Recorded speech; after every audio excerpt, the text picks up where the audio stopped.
एक व्यक्ति सद्भाव में बहुत अच्छा था। आने जाने वाले संतों महात्माओं की सेवा बड़ी लगन से करता था। रुपये पैसे की कोई कमी नहीं थी।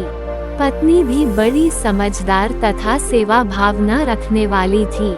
सिर्फ एक ही कमी अक्सर उसे खटकती रहती थी कि उसके घर में कोई बच्चा नहीं था, जिससे उसकी पत्नी प्रायः उदास रहती थी। एक संत महात्मा प्रायः उधर से गुजरते थे। उनके बारे में लोगों का कहना था कि वे भगवान से बातें करते थे। उस भले व्यक्ति ने उनकी बहुत बार सेवा की थी। संतान के प्रसंग पर पति पत्नी उदास हो जाते थे, अतः संत को भी अफसोस होता था। एक दिन संत ने सोचा कि भगवान इस बारे में पूछना चाहिए कि इतने धर्मात्मा व्यक्ति के भाग्य में संतान है या नहीं, और यदि है तो इंतजार क्यों कराई जाए। उस संत ने धर्मात्मा व्यक्ति से कह दिया कि इस बार तुम्हारी उदासी दूर करने का प्रयास करूंगा। संत परमात्मा के पास गए और सारी बात पूछी। भगवान बोले, उस व्यक्ति के भाग्य में संतान नहीं है, तो मैं क्या कर सकता हूँ। ये सुनकर संत भी उदास हो गए और वहाँ से वापस आ गए। वापसी में उन्होंने सारी बातें उस धर्मात्मा से कह दी। सुनकर वे दोनों ही उदास हो गए। उन्हें ढांढस बंधाकर संत अपने रास्ते चल पड़े। कुछ दिन बाद की बात है, एक मैले से कपड़े पहने आदमी उस धर्मात्मा के द्वार पर आया। उसकी आंखें प्रभु मस्ती में लीन थीं। उसके कुर्ते के बटन टूटे पड़े थे और उसे अपनी सुध बुध नहीं थी। धर्मात्मा सेठ के द्वार पर आकर बोला, कुछ खाने को मिलेगा।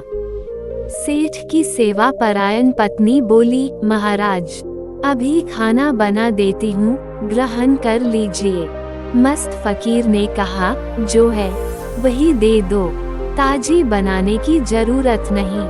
रात की 2-4 रोटियां रखी हुई थीं। सेठ की पत्नी ने मक्खन लगाकर वही रोटियां संत को लाकर दे दी।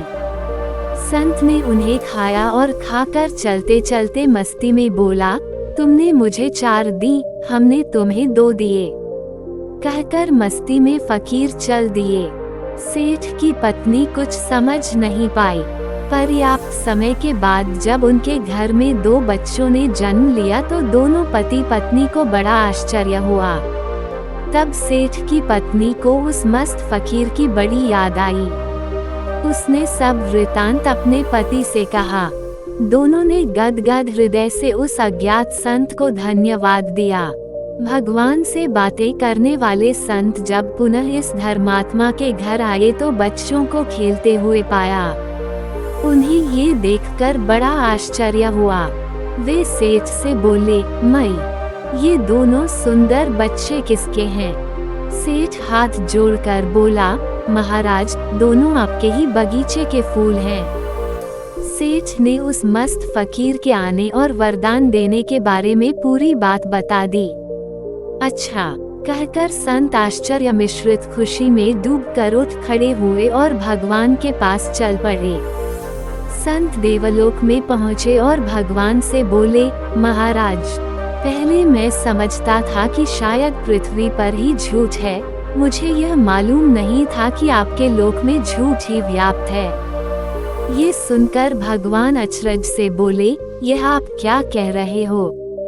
महाराज बिल्कुल सच कह रहा हूँ। आपने पिछले दिनों मुझसे कहा था कि उस धर्मात्मा के नसीब में कोई संतान नहीं है, अब 2 बच्चे उन्हें दे दिए हैं।